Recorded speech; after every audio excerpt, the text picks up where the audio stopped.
Bill Clinton, Tiger Woods, Britney Spears. What do these people have in common? They made mistakes.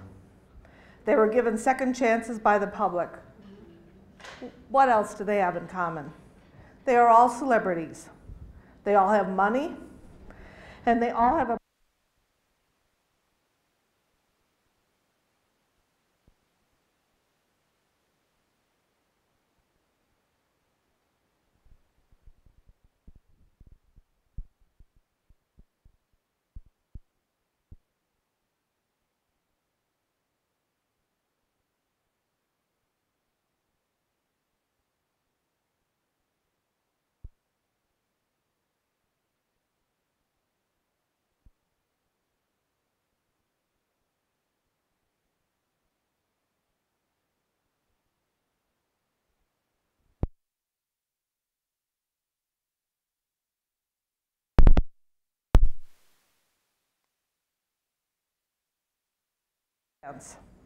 regardless of our station in life, our color, our income level, or our mistakes that we have made.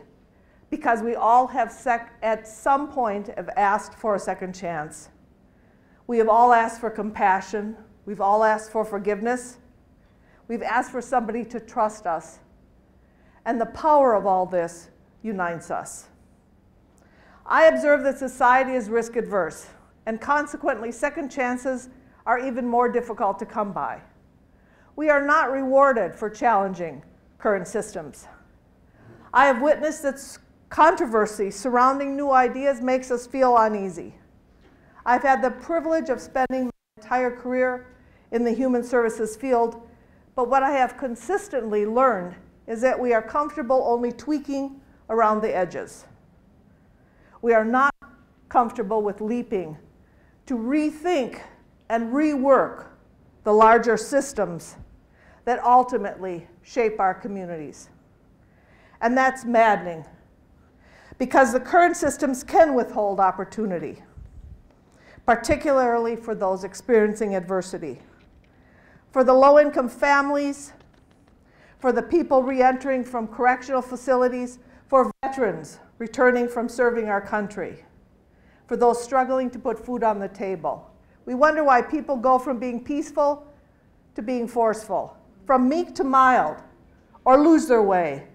What they are searching for is a second chance. The possibility to find methods to express their passion and dreams, to be given the tools and resources to become empowered and rise above their hardships. Growing up in an emotionally rich and loving but low-income family in the Midwest, I had strong views and many aspirations. I recognized early on that being comfortable with blazing new trails meant frequently needing to ask for forgiveness. I was made keenly aware that I was growing up in a social structure that did not support and in fact questioned my goals. I knew that the life I envisioned myself leading was only going to be made possible by furthering my education and taking a chance at each chance that I was offered. So I put all my energy in an early age into working, saving my money, and applying for scholarships. I sought out schools that would enable me to attend with the resources that I had in hand, because I have always seen things differently. The current phrase is thinking outside the box. I was born outside the box. So I depend on second chances to demonstrate that my leadership will allow me to proceed forward. This is how I developed the leadership style that I have today. Having those around me support my management style, my ability to build a team and develop programs is the ultimate reward for me being true to myself, true to my gender, and true to my commitments. The Food Bank of Delaware and my leadership there is the culmination of me being able to direct my passions. Where I am today has only been made possible by being granted a lot of second chances. One of the most impactful decisions I ever made was taken in the early 2000s. During that time, I faced a pivotal question. what could the Food Bank of Delaware be doing to do something about the fact that so many people needed assistance with food? What was on our mission to do that sort of thing? At that time, we provided mostly emergency food to the community. So I worked to develop the concept of starting a culinary school at the food bank. To me, it made perfect sense. Many realized that the lack of career opportunities posed the greatest single reason for why people needed assistance with food. And I felt certain that everyone would see that the culinary school was that solution. Each funder I pitched the idea to said the same thing. A culinary school doesn't belong at the food bank. It doesn't make any sense. Policy people, community people, they all said the same thing. It doesn't make sense to put one there. But I persevered, and in a very 2-year period of time, with very limited resources, we started the culinary school at the food bank in 2002. When funders finally came in to meet the students, taste their food, and saw what we were providing, they changed their point of view. They were impressed by our strong focus on the culinary arts. They were impressed with our statistics of what we were able to accomplish with people that were going through the program, and they gave me a second chance because I feel food was the uniting factor for that. When you invite guests over to your house, where do they all congregate? The kitchen. The culinary school is our version of the kitchen table. It is producing the unity that we need as an organization. From people eating a piece of roasted eggplant, sampling a pasta dish, meeting the students, we accomplish so much more through that activity than we can accomplish by having people sit around a conference room table. When you set foot in our kitchen, you walk in with a clean slate. There are no preconceived judgments, no preferential treatment. Each student who walks through our door is an equal. If a student has a desire to learn, regardless of the path that led them there, we will make sure that he or she comes out with the skills for employment. I don't care if you've been locked up, fired, or worked your whole life. What I do care about is that you're passionate about cooking. Over the years, many of our graduates have wanted to thank me, and I say I don't want any thanks. I just want you to get a job, and I want you to keep it. We have seen great successes in our culinary program, providing services to those who have previously been incarcerated. In many ways, I feel that this program is the most viable contribution that we can make to the population, because as we know, the culinary field is very forgiving of people and their backgrounds. The culinary field is not afraid to work with people who want to excel in an environment that affords creativity and opportunity to inspire the senses of people that eat their creations. Please note that a prison in Delaware currently costs us $36,000 a year. This hotel costs $36,000 a year. Our program costs $5,700. And when you graduate from our program, you get a job, you pay taxes, at some point you might buy a house. It makes a lot of sense. It makes good business sense to be involved in a program like ours. Lack of funds is not the only reason that change doesn't occur. Fundamentally, we resist change. By dismantling our preconceived notions, we can break down these obstacles that prevent us from empowering people that are in our correctional facilities. In this sense, all of us at the food bank have gotten as much from the culinary school as we have given to it. We value the wisdom each culinary student brings. The knowledge and experiences that students share with us enable us to shape the program to best meet their needs. I have learned what barriers are faced on a daily basis. I have worked diligently with people who are attending the class who all of a sudden find themselves homeless. I have struggled with people who wanted to attend one of our catering events but couldn't attend because we were not able to secure an ankle bracelet. I have sat and wept with students whose brother or sister was recently killed, and they are struggling with not retaliating. For the students at our culinary school, food is their powerful second chance. A second chance at a rewarding lifelong career, a second chance to provide food for your family, and most importantly, a second chance for you to prove that hard work and dedication does lead to success. By offering culinary training, we are not only looking into the eyes of an individual needing food assistance today, but we are seeing the vision of what they'll look like tomorrow, taking steps toward a long-term sustainable career.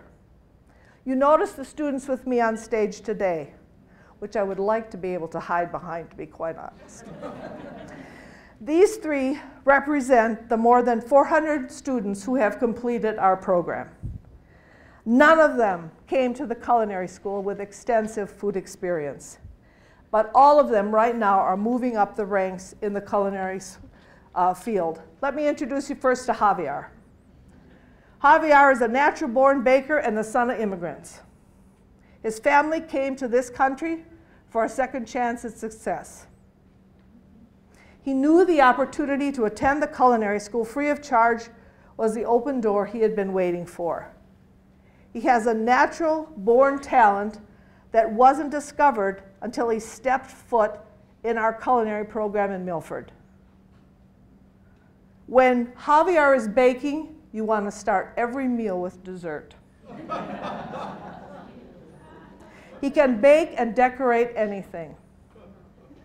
It's an honor to watch Javier progress from a shy young man to a confident young man who is starting his career in the food service industry.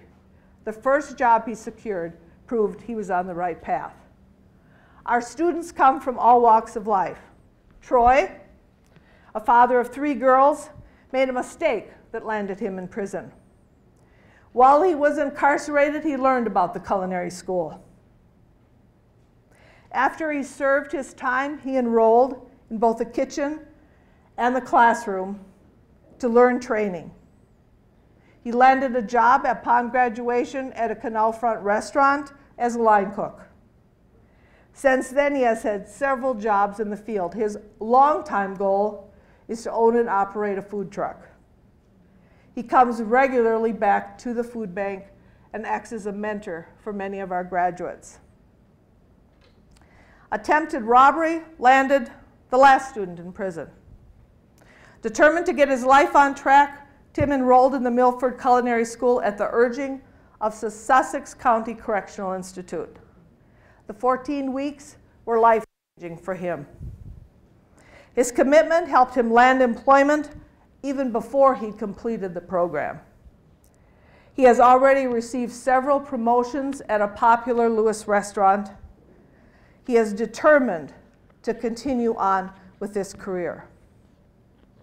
The photos that are flashing behind me depict more than the 400 graduates of our program.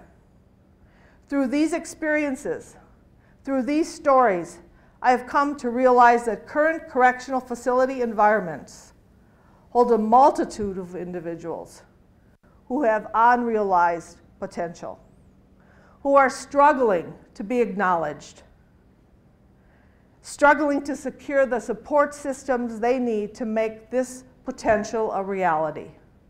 We are motivated and committed to place them in an opportunity that enables them to grow for themselves and their families. It is our responsibility as a society to not be afraid, to shake up the current systems we have in place that prevent people like this from succeeding, to be bold, to provide those facing adversity with the tools and support they need to take control. We need to embrace those who are struggling, those who have had the lack of resources get in the way of their career paths in the past. We need to be allies for those who may be angry, who may be frustrated with the current system. We should not dismiss people when what they need is the support and training to find a career path that is meaningful. It's time for society to rethink the criminal justice system's purpose. We have the obligation to reuse our resources wisely. Each individual has a right to a second chance if they are willing to put in the hard work and effort. I am encouraged by recent conversations and policy discussions that suggest this is where the system might be headed. However, there is still work to be done in the current correctional environment to impact what I consider to be lasting change.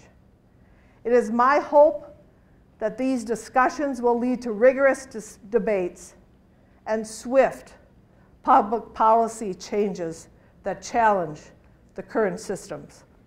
Successful systemic change is urgently needed. I encourage you to celebrate the success of the individuals currently within the system. Celebrate every step in the right direction, every pledge to be more productive. This commitment will impact society's views on the possibilities and pave the way for more second chances. We have the responsibility to educate each other to see things differently. We all should be motivated and committed to the realization that second chances are critical. We all can make a contribution to providing the needed opportunities for all people, no matter their background, to engage in meaningful work. Think deeply about how policy decisions intimately affect our neighbors, our friends, and our families. By coming together, we must reshape the current realm of opportunities for those who have previously been involved with the criminal justice systems. Volunteer your time. Become active in the political process. Trust me, systems will not change without your leadership, assertiveness, and push. Let's do our part to help the current system revitalize itself. Implore it to shed its obsolete baggage. This is a second chance for society to get it right. Thank you.